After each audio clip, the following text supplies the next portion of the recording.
Admiral Zef-Tar of the Corvani Empire stood on the bridge of his flagship, watching the tactical display with growing unease.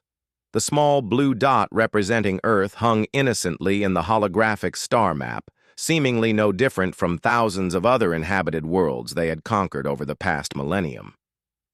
Yet something about this particular planet made his scaled hide crawl with an unfamiliar sensation he couldn't quite identify. "Sir, our scouts report the humans have accepted our terms for negotiation," reported Lieutenant Vashka, her voice carrying the typical confidence of a Corvani officer. "They've agreed to meet at the neutral station in 3 cycles." Zef-Tar's mandibles clicked thoughtfully. In his 500 years of service, he had overseen the subjugation of 47 different species. The pattern was always the same. First contact, followed by demands for submission to the Empire, then either peaceful surrender or swift military conquest. The humans, however, had responded differently. They hadn't immediately surrendered like the Zalathi, nor had they launched a desperate attack like the Morgani. Instead, they had simply acknowledged the message and requested a formal meeting. "What do our intelligence reports say about their military capabilities?" Zef-Tar asked, though he already knew the answer. The humans possessed primitive fusion weapons, basic energy shields, and ships that could barely achieve half the speed of the Empire's oldest vessels. On paper, they were centuries behind Corvani technology. "Minimal threat assessment, sir. Their largest vessels are approximately 1/10 the size of our destroyers. No evidence of advanced weaponry or defensive systems. Population estimates suggest approximately 8 billion individuals across their homeworld, with small colonies on nearby planets and moons." The Admiral nodded, but something still troubled him. During his long career, he had learned to trust his instincts. The humans' response felt wrong somehow. Every species they had encountered showed either fear or aggression when faced with the might of the Empire.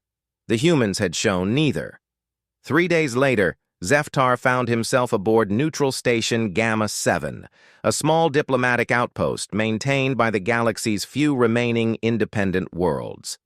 The station was designed to accommodate various alien physiologies, with adjustable gravity, atmosphere, and lighting. As he entered the conference chamber, he was surprised to find that the human delegation had already arrived. There were 3 of them, and Zef-Tar was struck by how unremarkable they appeared. Unlike the towering Corvani, with their natural armor, plating, and intimidating claws, or the ethereal Celestians with their luminescent skin, humans looked almost mundane. They were bipedal, roughly 2/3 the height of an average Corvani, with soft pink skin and no visible natural weapons. The lead human stepped forward, extending a hand in what Zef-Tar recognized as a greeting gesture from their cultural files. "Admiral Zef-Tar, I presume. I'm Dr. Elena Chen, representing Earth's United Nations. These are my colleagues, General Marcus Webb and Ambassador Sarah Kim." Zef-Tar studied them carefully. The female called Chen appeared to be their leader, though she bore no obvious signs of physical dominance. Her voice was calm, almost conversational. The male designated as General was older, with gray coloring in his hair, and carried himself with a bearing that suggested military experience. The third human, Kim, observed everything with sharp, intelligent eyes that seemed to catalog every detail of the room and its occupants. "Dr. Chen," Zef-Tar replied, his voice carrying the deep, resonant tones that had intimidated countless species. "I trust you understand why we are here. The Corvani Empire has extended its protection to over 400 worlds. We offer your species the opportunity to join our great civilization peacefully." Chen smiled, an expression that showed her small white teeth. "We appreciate the offer, Admiral. However, I think there might be some misunderstanding about what you're actually proposing. You're not offering protection or partnership. You're demanding surrender." The directness of her statement surprised Zef-Tar. Most species attempted to negotiate terms, or at least expressed some form of diplomatic courtesy, before addressing such blunt realities. "You are correct," he admitted. "The Empire requires tribute and compliance from all member worlds. In return, we provide security and access to advanced technologies.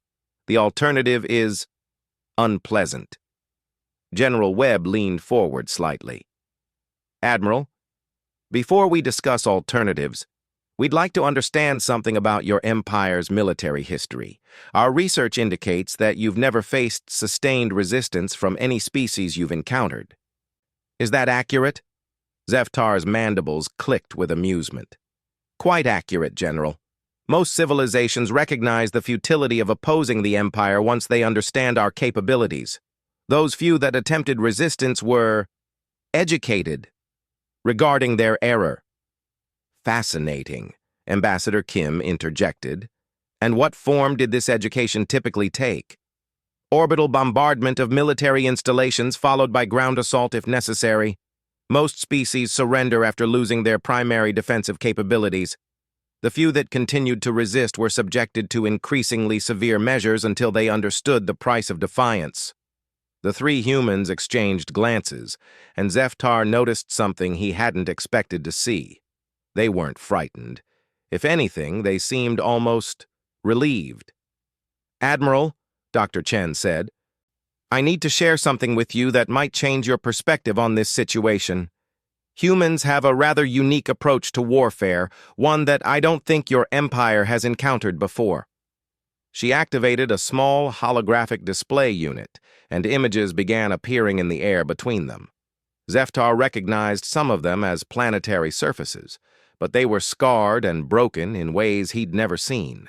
Massive craters dotted the landscapes, and the electromagnetic signatures suggested weapons of extraordinary power had been used. "These are images from our own world, Admiral. From our history." Chen's voice remained calm and professional. "Humans have been waging war against each other for our entire recorded history. We've developed tactics, strategies, and weapons specifically designed to fight enemies with superior technology, greater numbers, or better defensive positions." General Webb took over the presentation.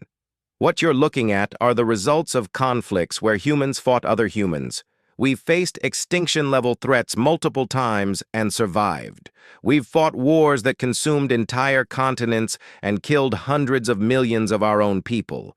We've developed weapons capable of destroying our entire planet, and we've learned to fight wars with them hanging over our heads like a sword." The images continued to cycle through scenes of devastation that made even Zeftar's veteran mind recoil.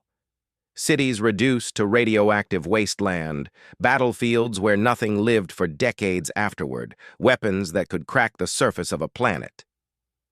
"You see, Admiral," Ambassador Kim continued, "your Empire's approach to conquest works very well against species that have achieved relative peace and prosperity. You arrive with superior force, demonstrate your power, and rational beings surrender rather than face annihilation.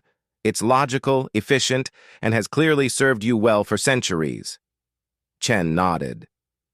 "But humans aren't entirely rational, Admiral. We're survivors. We've spent thousands of years learning how to fight against impossible odds, how to turn our weaknesses into strengths, and how to make victory so costly for our enemies that they question whether the prize is worth the price." Zeftar felt that strange, crawling sensation intensifying. "Are you threatening the Empire, Dr. Chen?" "Not at all," she replied with that same calm smile. "I'm simply ensuring you have all the relevant information before making your decision. You see, humans don't just fight to win. We fight to ensure that anyone who attacks us regrets it so deeply that they never try again. We call it making the cost of victory unacceptable." The holographic display shifted to show technical specifications and weapons data. Zeftar's trained eye recognized fusion weapons, but these were far more advanced than their intelligence reports had suggested.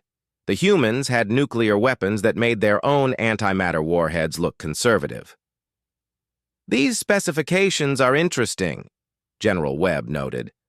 But they're not really the point.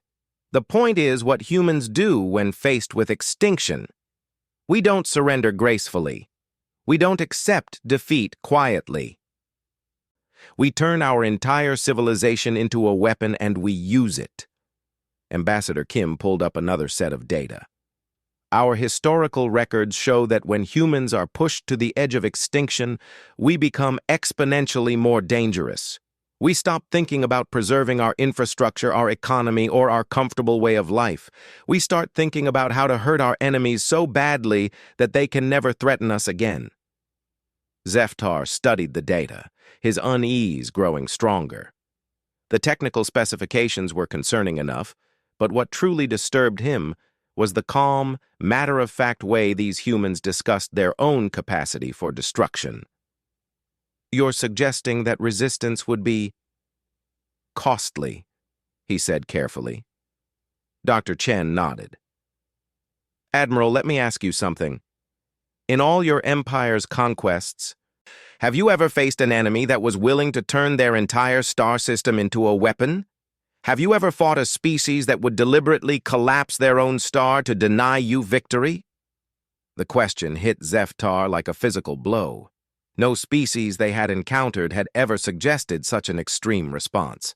The very idea seemed insane. Dr. Chen, surely you're not suggesting that humans would commit species-wide suicide rather than submit to imperial rule?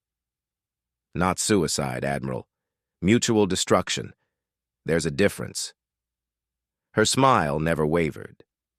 Humans have a saying, if you're going to die anyway, take as many enemies with you as possible. We've spent centuries perfecting that philosophy. General Webb leaned back in his chair. The beauty of human military doctrine, Admiral, is that we've learned to make victory Pyrrhic. Even when we lose, we make sure our enemies suffer so severely that they question whether the war was worth fighting in the first place. The room fell silent except for the soft hum of the station's life support systems. Zeftar found himself in unfamiliar territory. In 5 centuries of military service, he had never encountered a species that spoke so casually about their own willingness to embrace mutual annihilation. What exactly are you proposing? He asked finally. Ambassador Kim smiled for the first time during the meeting. We're proposing that the Corvani Empire leave human space alone, completely, forever. In return, humans will remain within our current territorial boundaries and pose no threat to imperial interests. And if the Empire refuses this proposal? Dr. Chen's expression didn't change. But something cold flickered in her eyes. Then you'll discover why every human settlement, every human ship, and every human colony is equipped with weapons capable of sterilization-level destruction. You'll learn why our children are taught to fight from the moment they can walk. You'll understand why humans have survived every extinction event our planet has thrown at us for millions of years. She paused, letting her words sink in. You'll discover why, when humans go to war, we don't fight to win territories or resources or tribute. We fight to ensure that our enemies never threaten us again, ever. The holographic display shifted one final time, showing star charts of human space. Zeftar could see defensive installations, fleet positions, and what appeared to be massive industrial complexes on every inhabited world. Admiral, General Webb said quietly, humanity spent 2,000 years learning how to fight wars against ourselves. We've had practice fighting enemies who know all our tactics, who understand our technology, who can predict our strategies. And we've learned something very important from all that practice. Which is? The only way to truly defeat humans is to kill every single one of us. Completely. Utterly. Down to the last child. Because if even a handful survive, they'll spend the rest of their lives and the lives of their children and their children's children planning their revenge. And humans are very, very good at revenge. Zeftar stared at the tactical display, his mind racing through calculations. The Empire possessed superior technology, larger fleets, and overwhelming force advantages. But these humans were suggesting something he'd never encountered before, an enemy that would rather see the galaxy burn than surrender. As he looked at the calm, professional faces of the human delegation, Admiral Zeftar began to understand why his instincts had been warning him about this seemingly insignificant blue planet. The humans weren't just another species to be conquered. They were something far more dangerous. Survivors who had spent millennia learning how to make victory cost more than defeat. For the first time in his long military career, Zeftar found himself wondering if there were some battles that weren't worth fighting, even when victory seemed assured. Admiral Zeftar returned to his flagship with his mind churning like a quantum storm. The meeting had lasted another 2 hours after Dr. Chen's revelation, during which the humans had methodically dismantled every assumption the Corvani Empire held about warfare, conquest, and survival. Now, as he stood in his private quarters staring out at the stars, he found himself facing a decision that could reshape the Empire's future. His door chimed, and Lieutenant Vashka entered without waiting for permission. A breach of protocol that told him everything he needed to know about the crew's state of mind. "Sir, the fleet commanders are requesting immediate briefing. They want to know when we commence bombardment operations." Zeftar turned from the viewport, noting the eager anticipation in his subordinate's posture. Vashka had served under him for 3 decades, participating in 12 successful conquests. She expected this to be number 13. "Tell the commanders we will not be commencing bombardment operations, Lieutenant. Send word to the fleet. We return to Imperial space immediately." The color drained from Vashka's scales, and her mandibles clicked in confusion. "Sir, I don't understand. The humans have refused surrender terms?" "On the contrary, Lieutenant. They have made their position abundantly clear." Zeftar moved to his desk, where intelligence reports about human capabilities were scattered across the surface. "Tell me, what do you know about the concept of Pyrrhic victory?" "Sir?" "It's an ancient military term from one of humanity's historical conflicts. It refers to a victory that costs the winner so much that it might as well be a defeat." He picked up one of the reports, scanning data that now seemed woefully inadequate. "The humans have spent their entire existence perfecting the art of making victory Pyrrhic for their enemies." Vashka's confusion deepened. "But, sir, our intelligence indicates they possess inferior technology, smaller fleets, limited defensive capabilities. How could they possibly threaten the Empire?" Zeftar activated his personal hologram display, bringing up the recordings from the meeting. Dr. Chen's calm face appeared in the air between them, frozen at the moment she had explained humanity's approach to warfare. "Lieutenant, in all our conquests, what has been the primary factor in our success?" "Superior force projection, sir. Overwhelming technological advantage combined with rapid decisive action." "Precisely. We arrive, demonstrate our capabilities, and rational beings submit rather than face annihilation. It's clean, efficient, and preserves valuable infrastructure and populations for Imperial use." He manipulated the display, showing tactical analyses of previous conquests. "But what if we encountered a species that didn't value preservation? What if we faced an enemy that considered their own destruction acceptable as long as they could inflict sufficient damage on us?" The implications began to dawn on Vashka's features. "Sir, surely you're not suggesting that the humans would commit suicide rather than surrender?" "Not suicide, Lieutenant. Something far more dangerous." Zeftar pulled up the technical data the humans had shared during negotiations. These specifications represent weapons and strategies designed not to win conflicts, but to ensure that victory becomes unacceptable for their enemies. The display showed schematic after schematic of human military technology, fusion weapons that could crack planetary crusts, antimatter devices that could sterilize entire star systems, kinetic weapons that could accelerate asteroids to significant percentages of light speed. Most disturbing of all were the automated systems designed to activate if human command structures were destroyed. This is their orbital defense network, Zeftar explained, highlighting a complex web of installations throughout human space. Notice anything unusual about its design? Vashka studied the schematics carefully. Sir, these installations appear to be positioned to fire inward as well as outward. And they're connected to what looks like dead man switches tied to population centers. Excellent observation.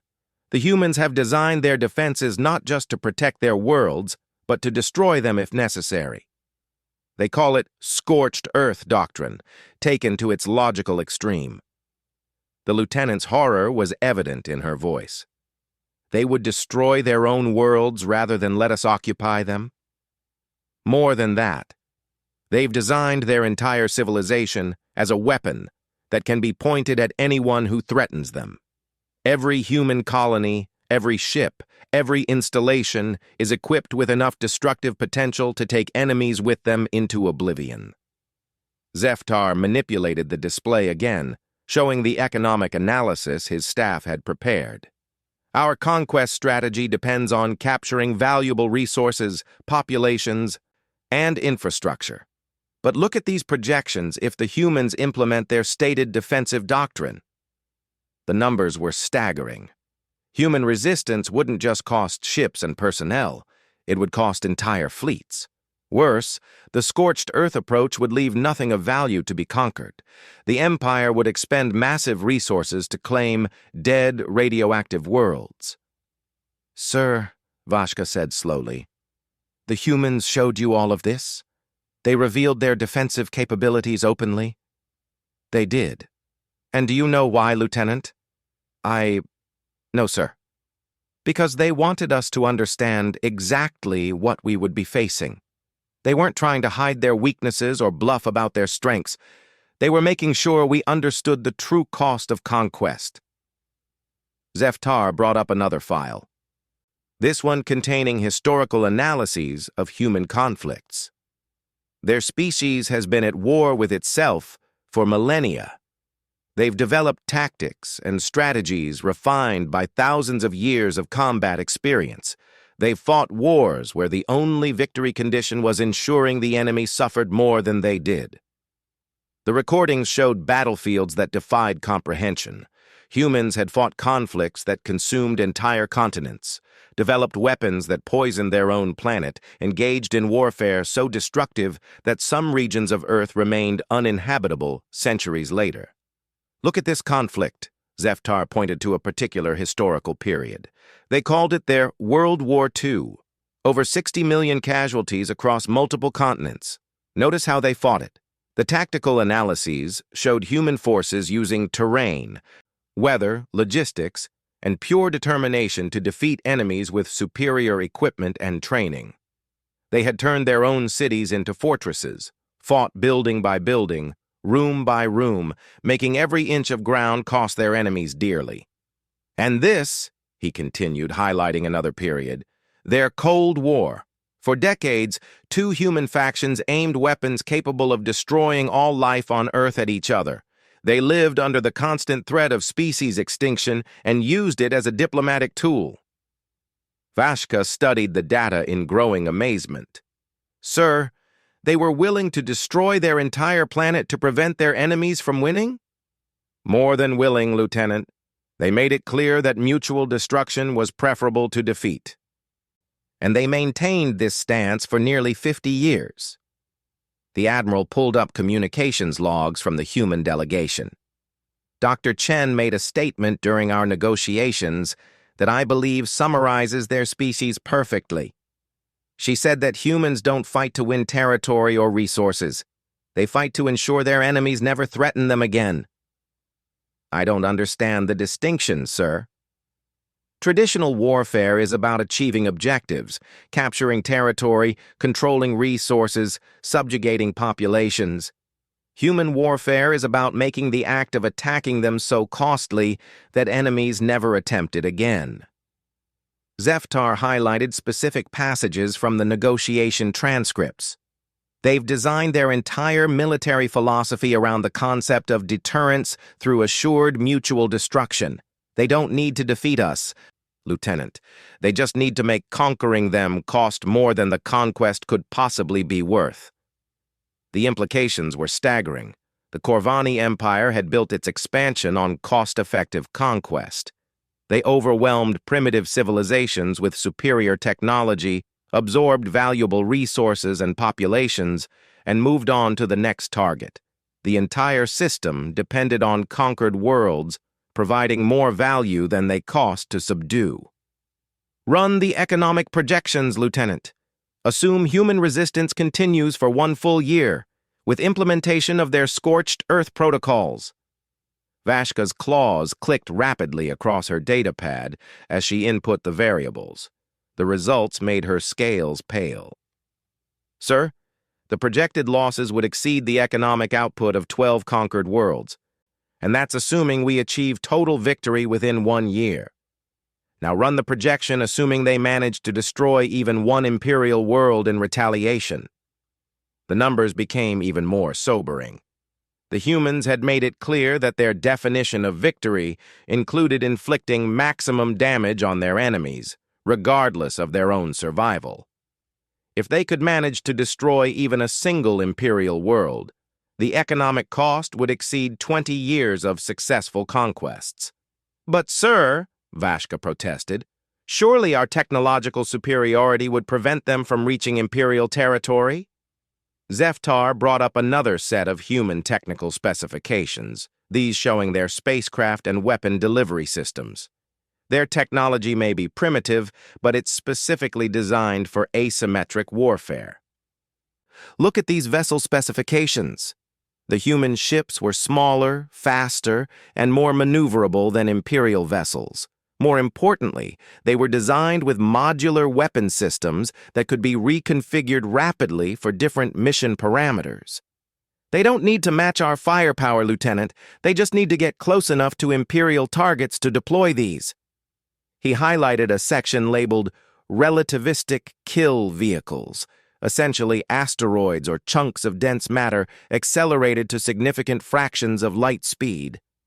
A single one of these weapons could devastate an Imperial world, and they're virtually impossible to intercept once launched. The humans have shown us evidence that they have thousands of them pre-positioned throughout their space. Why would they reveal such capabilities to us? Sir? Because deterrence only works if your enemies understand what they're facing. The humans want us to calculate the true cost of conquest, including the long-term consequences. Zeftar pulled up the final piece of data that had convinced him to withdraw: human population distribution and cultural analysis. Their species doesn't concentrate its population on homeworlds the way most civilizations do. They've deliberately spread themselves across hundreds of colonies, space habitats, and mobile platforms. The distribution pattern showed a species that had learned to survive by ensuring that no single attack could eliminate them completely. Even if the Empire managed to destroy Earth and every major human colony, thousands of smaller settlements would survive. And according to their cultural analysis, Lieutenant, surviving humans would consider it their sacred duty to avenge their species. They have historical precedents for conflicts that continued for generations, passed down from parent to child as inherited obligation. The thought of facing human resistance that could last for centuries made Vashka's combat instincts recoil. The Empire was designed for rapid conquest and efficient integration of new territories. Extended guerrilla warfare across multiple star systems would strain Imperial resources beyond breaking point. Sir, are you saying that the humans are unconquerable? Zeftar considered the question carefully. I'm saying, Lieutenant, that conquering them would cost far more than they could ever be worth. The Empire's strength comes from adding value through conquest. The humans have designed themselves to subtract value through resistance. He deactivated the holographic displays and turned back to the viewport, where human space lay peaceful and deceptively vulnerable in the distance. More than that, though, fighting the humans would change us. We would have to become the kind of species that commits genocide as standard practice, that destroys entire worlds rather than risk extended resistance, that views mutual destruction as an acceptable outcome. And you believe that would be problematic for the Empire? I believe, Lieutenant, that any species willing to fight to mutual extinction is not one that can be safely conquered. Today, they've demonstrated their willingness to die rather than surrender.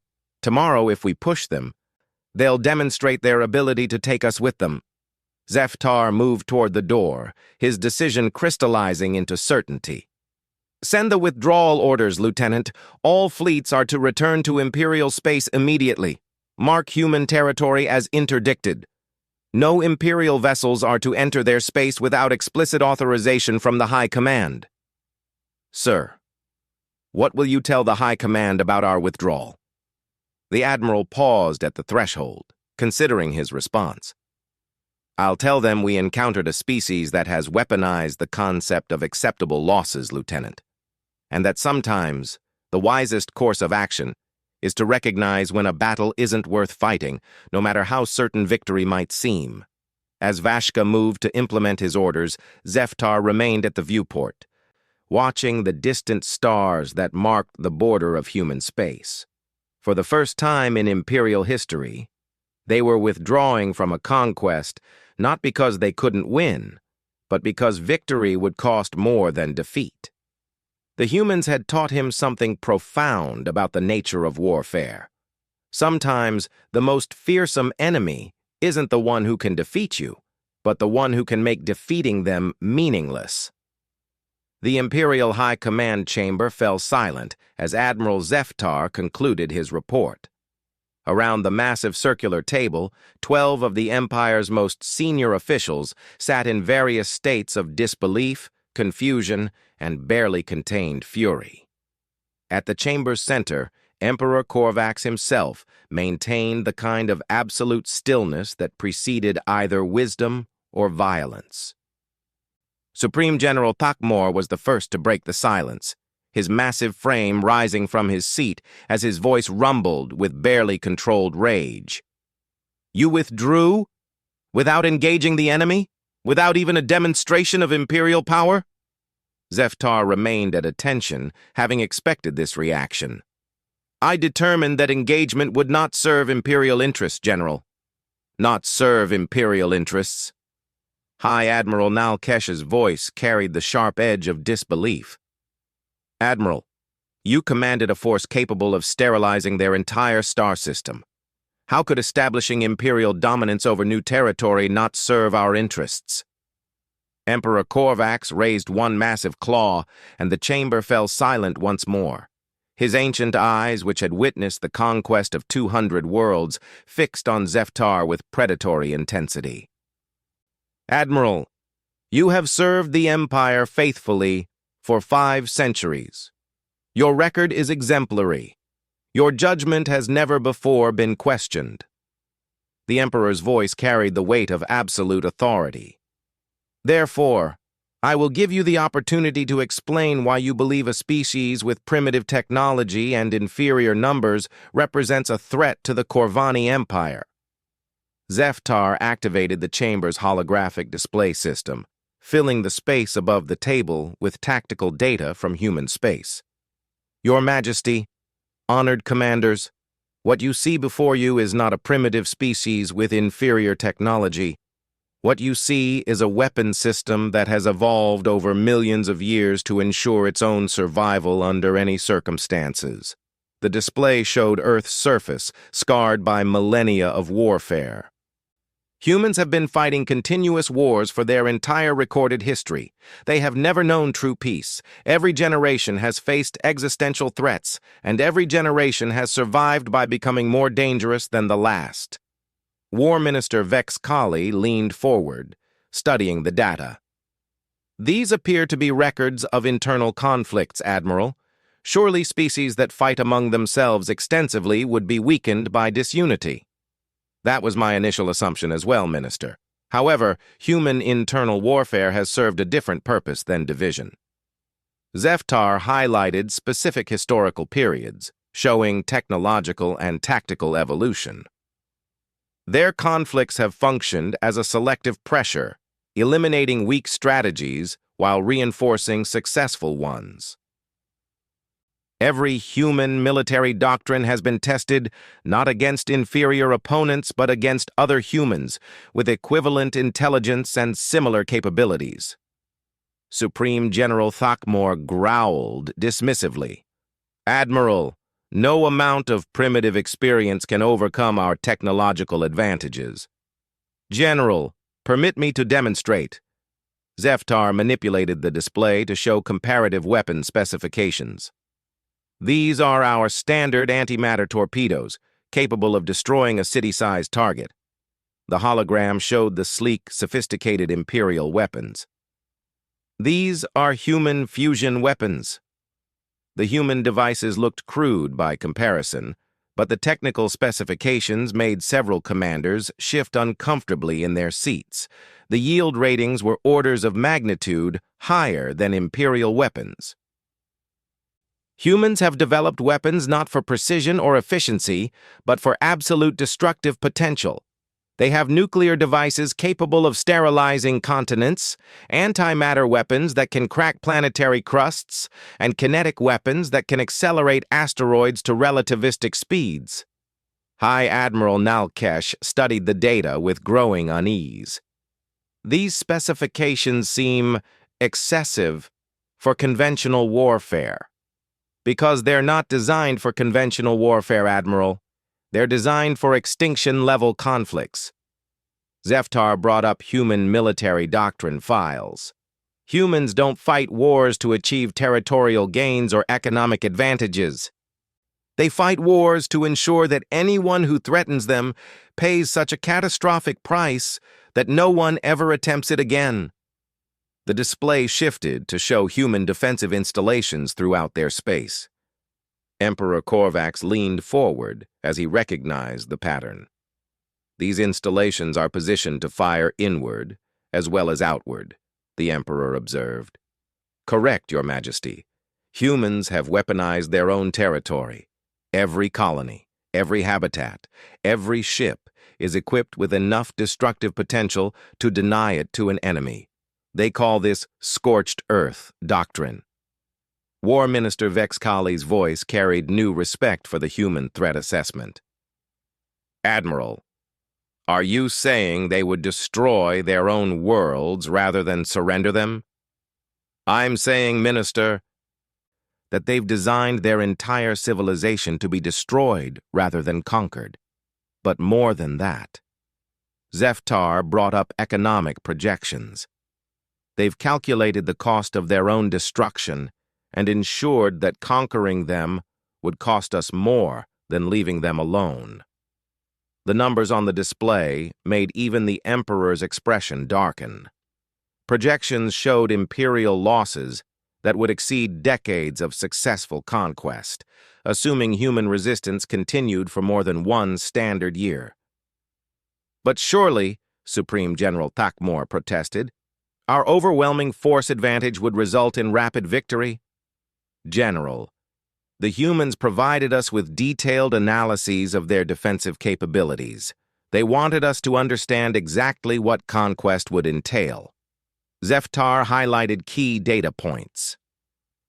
They have pre-positioned relativistic kill vehicles throughout their space, automated systems designed to activate if their command structure is destroyed, and enough nuclear weapons to render their territory uninhabitable for centuries. The chamber fell silent as the implications sank in. High Admiral Nalkesh was the first to grasp the full scope of the human strategy. They're not trying to defeat us, are they? They're trying to make defeating them meaningless. Precisely, Admiral. Human military doctrine is based on the concept of Pyrrhic victory. They don't need to win. They just need to ensure that we lose more by winning than we would by walking away. Emperor Korvax manipulated the display himself, studying human population distribution patterns. These settlements are widely dispersed. Very few concentrated population centers. Yes, Your Majesty. Humans have learned to spread their population to ensure species survival. Even if we destroyed Earth and every major colony, thousands of smaller settlements would survive. Zeftar paused, letting the implications settle. And according to their cultural analysis, surviving humans would consider it their sacred duty to avenge their species. War Minister Vex Kali's scales darkened as she processed this information. Are you suggesting we would face ongoing resistance for generations? Minister, humans have historical precedents for conflicts that lasted centuries. They've maintained blood feuds across multiple generations, passing the obligation for revenge from parent to child as cultural inheritance. Supreme General Thakmor's military mind began calculating the logistics of extended resistance. Admiral, such prolonged conflict would require enormous resource allocation across multiple star systems. It would drain Imperial reserves beyond acceptable limits. More than that, General, the humans made it clear that their response to invasion would include attacks on Imperial territory. They have weapons capable of reaching our core worlds, and they've demonstrated willingness to use them. The Emperor stood slowly, his massive presence dominating the chamber. Admiral Zeftar, you are suggesting that these humans represent an existential threat to the Empire? No, Your Majesty. I'm suggesting they represent something far worse, a threat that cannot be eliminated without destroying ourselves in the process. The distinction sent ripples of unease through the assembled commanders. An existential threat could be fought and overcome. A threat that made victory meaningless was something entirely different. Explain, the Emperor commanded. Your Majesty, the Empire's strength comes from efficient conquest and integration of new territories. We overwhelm primitive species, absorb their resources and populations, and use those gains to fuel further expansion. Zeftar brought up economic models showing imperial growth patterns. Our entire system depends on conquest being profitable. He highlighted the human projections again. Fighting humans would not just cost us resources, it would cost us more than we could ever gain. Worse, it would require us to become something we're not. Which is? A species that commits systematic genocide as standard practice, Your Majesty. To truly defeat humans would require killing every last member of their species. Anything less would leave survivors committed to eternal revenge. The chamber erupted in discussion as commanders realized the implications.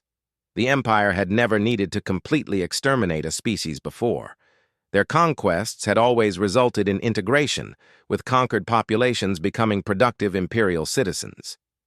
Emperor Korvax raised his claw again, restoring silence. Admiral, what was your assessment of human intentions? Do they represent an active threat to Imperial expansion? No, Your Majesty. The humans made it clear that they have no interest in territorial expansion or conflict with the Empire. They simply want to be left alone. Zeftar brought up the final piece of his analysis. Their entire defensive strategy is designed around deterrence, not aggression. High Admiral Nalkesh studied the human territorial boundaries. Their current space claims are relatively modest. They're not seeking to compete with Imperial expansion into unclaimed territories. Correct, Admiral. Humans appear to be content with their current holdings. They've made no moves toward Imperial space, established no alliances with other species that might threaten us, and demonstrated no aggressive intentions. War Minister Vex Kali leaned back in her seat. So they're asking us to leave them alone in exchange for leaving us alone. Essentially, yes, Minister, but with the understanding that attempts to conquer them would be catastrophically expensive for all involved.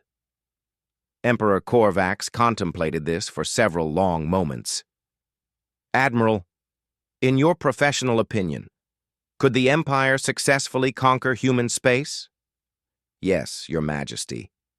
Eventually, at enormous cost in ships, personnel, and resources. After which we would control dead, radioactive worlds with no economic value and face perpetual guerrilla resistance from surviving humans. And if we leave them alone? They pose no threat to Imperial interests, occupy space we have no immediate need for, and might even prove useful as a neutral buffer between the Empire and potentially hostile species in their region of space. The Emperor stood silent for nearly a full minute, his ancient mind weighing options and consequences.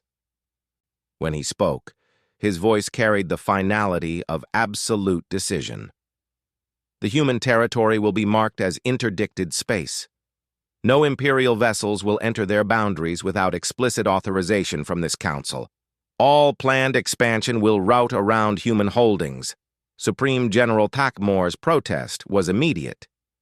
Your Majesty, surely we cannot allow a primitive species to dictate Imperial policy. General, the Emperor's voice carried dangerous undertones. Admiral Zeftar has demonstrated that these humans are many things, but primitive is not among them. They are survivors who have spent millennia perfecting the art of making victory cost more than defeat. He gestured toward the holographic display still showing human defensive capabilities. They have shown us something we have never encountered before, a species that has weaponized the concept of acceptable losses. They are prepared to die to ensure their enemies suffer catastrophic damage. The Emperor's gaze swept the chamber, meeting each commander's eyes. The Empire has grown strong by choosing battles we can win profitably. The humans have shown us a battle that would cost us more than we could ever gain. High Admiral Nalkesh nodded slowly. Your Majesty, are you declaring human space to be permanently off-limits for Imperial expansion? I am declaring, Admiral, that sometimes the greatest victory is recognizing which battles should never be fought. The Emperor deactivated the holographic display. The humans have earned something no species has achieved before, the right to be left alone through sheer determination to make the alternative unacceptable. As the council members filed out to implement the Emperor's decision, Admiral Zeftar remained behind. The Emperor approached him, his expression thoughtful.